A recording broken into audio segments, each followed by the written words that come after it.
நல்ல கவனிங்க. நம்ம எப்போ ஜெபம் பண்ணினாலும் முதலாவது ஆண்டவரை துதிக்கணும். அவருடைய வல்லமை, அவருடைய அற்புதங்கள், அவருடைய நாமங்களை சொல்லி அவரை புகழுவது துதிப்பது.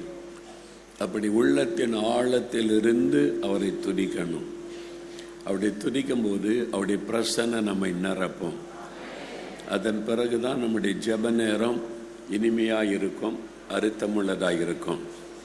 இப்போ இன்றைக்கு 1 மணி நேரம் இப்போ ஜெபிக்க போகிறோம். நல்லா கவனிங்க, 1 மணி நேரம் ஜெபிக்க போகிறோம். இந்த ஜெப பழக்கத்தை ஏற்படுத்தி கொண்டீங்கன்னா தினம் உங்கள் வீடுகளில் கூட நீங்கள் 1 மணி நேரம் கருத்தாய் ஜெபிக்கலாம்.